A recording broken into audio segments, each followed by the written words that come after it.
Olha, há uma grande variedade de manifestações cutâneas da Covid-19. Entre elas, por exemplo, a urticária, a isquemia e até mesmo a necrose. Sobre essas doenças da pele, eu converso agora com a dermatologista Ana Mônica Abreu. Doutora, bom dia. Bom dia, obrigada pelo convite. Nós que agradecemos. Doutora, quais as manifestações da Covid-19 na pele? É possível identificar realmente e o que elas fazem com a pele? Então, assim como em várias outras viroses, né, o Covid ele cursa com manifestações cutâneas. Valendo ressaltar e lembrar que essas manifestações elas não são exclusivas, né? A gente observa em outras patologias, mas as mais observadas dentro desse período todo da pandemia, como você já citou, o exantema, que são lesões avermelhadas, muitas vezes em placas e em caroços, a urticária. A urticária são aquelas placas em borda elevada e cursam com muito prurido, intensa coceira na pele. Essas são as mais comuns. Por uma fase mais avançada de comprometimento do Covid, a gente já observa o livedo, que você vai observar aquela pele vermelhada, iniciando um aspecto arroxeado, tendendo para um aspecto da pele malhada, chamuscada, e na sequência, se o comprometimento tecidual for muito grande, a gente já observa isquemia e necrose do tecido, né? Mas isso já é uma fase de evolução muito intensa com outras patologias associadas. Essas manifestações podem ser curadas antes mesmo, por exemplo, da cura da Covid? Sim, a gente parte do princípio que toda manifestação de qualquer doença, ela cursa com o ciclo natural da doença, mas em termos de viroses, elas podem desaparecer, ter remissão antes do período da própria cura. E essas manifestações geralmente são nos primeiros dias de sintoma, salvo se não evoluir para uma patologia mais grave, onde a gente pode ter necrose, isquemia. Em crianças já foi relatado síndrome de Kawasaki.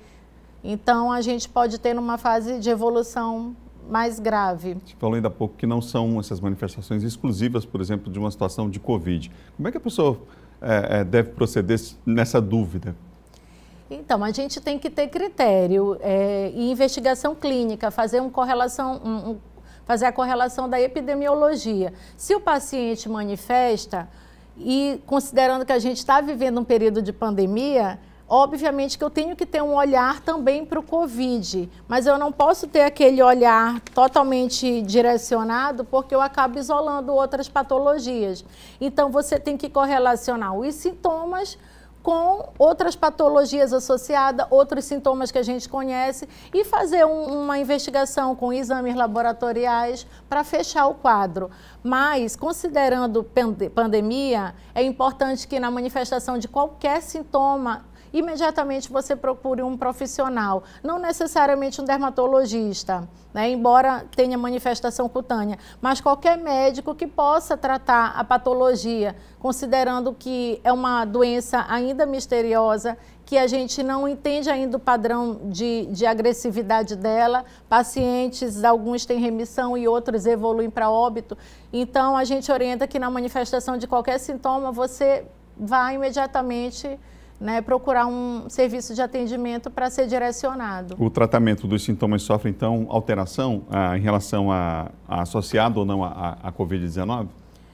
Não necessariamente, por se tratar de uma virose, né, ainda que com a gravidade dela, a gente trata os sintomas da virose, né? E para o quadro de febre, para o quadro de urticária, um antihistamínico, mas é sempre importante com a ajuda de um profissional para não ter o que a gente chama de interações medicamentosas. Você está usando remédios mais fortes e de repente está tomando outros remédios para sintomas que são parecidos, mas que não são da doença. Doutora, aproveitando sua presença aqui no nosso quadro de saúde, a gente está uma semana aí de uma data importante, aliás, um mês importante, que é o de dezembro, relacionado aos cuidados com o câncer de pele, né? A gente está numa região que a gente sabe aqui, a gente mostrou ainda há pouco imagens ao vivo, quer dizer, o dia já começa às 6 da manhã, 5 da manhã. Sim. Quem vem geralmente da região sul, chega aqui, às vezes fica espantado quando vê 6 horas da manhã, como o sol a pino, o solão, né? Então, nem sempre a gente toma esse cuidado, tem esse cuidado em relação à pele, doutora. Por exemplo, o uso de um protetor,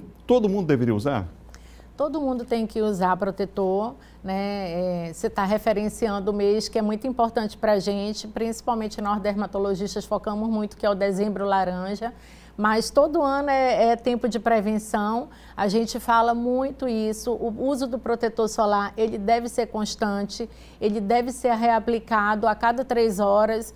Eu sempre costumo dizer no consultório que mais do que o fator, que as pessoas confundem muito, tem muito essa dúvida, é a frequência. Se você tem uma frequência constante, você está protegido. E nesse caso, em relação ao fator, você falou da frequência, a cada 3 horas, né, a necessidade de usar. E existem informações que circulam até na internet dizendo que alguns produtos têm, por exemplo, petróleo, que é melhor evitar, ter cuidado, enfim. Tem esse critério mesmo de escolha? É preciso ter cuidado em relação a esse produto que vai ser utilizado? Sim, hoje em dia o mercado de produtos dermatológicos, cosmecêuticos, ele está bem extenso. Então, sempre procurar um profissional para indicar, porque hoje a gente observa com as mídias sociais, blogueiras, outros profissionais indicando muitos produtos, mas procurar produtos que são principalmente livres de parabenos. Quando você fala o petróleo, é principalmente, né, produtos à base de parabenos que podem dar processos alérgicos na pele. A gente preconiza esses produtos. Como é que fica a situação de quem fala assim, não, mas eu não trabalho no sol, eu não estou o dia inteiro na praia vendendo alguma coisa, eu estou no meu trabalho, eu saio aqui rapidamente, volto, enfim. Eu acho que eu não preciso usar. Isso é uma lenda? O sol, ele tem carga cumulativa. Não é o sol que você pega agora, é o que você pegou ao longo da vida toda. E quando a gente fala sol, a gente não só fala daquela exposição gratuita, um final de semana, uma bola, uma praia, ou aquele trabalho direcionado no sol. A gente fala de qualquer emissão de calor, né, de qualquer recepção de raios solares. Então, em qualquer uma dessas situações, você tem que estar passando.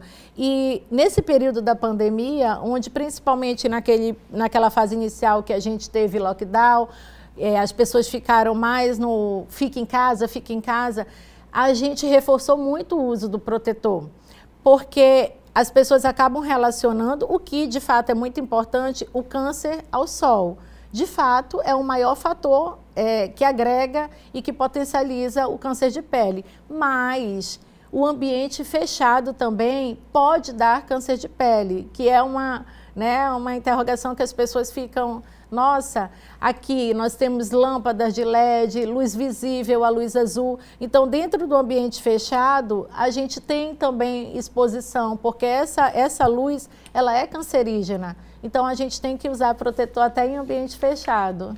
Doutora Ana Mônica, obrigado pela entrevista. Só reforçando aquele horário ideal para as pessoas pegarem sol e o horário que devem evitar, rapidamente, só para a gente fechar. O melhor sol, ele é entre 7 e 9 horas e depois das 5 da tarde, 4h30, 5 é um bom sol, principalmente também para estimular a produção de vitamina D na pele, que é uma molécula que faz uma imunomodulação, né? Estamos no período de várias doenças, pandemia, então melhor ressaltar a imunidade da pele. E a vitamina D ajuda a imunidade e é produzida e sintetizada na exposição solar. Com cuidado, né? Ficar numa exposição excessiva e dizendo estou ativando a minha vitamina D também não é tão bom.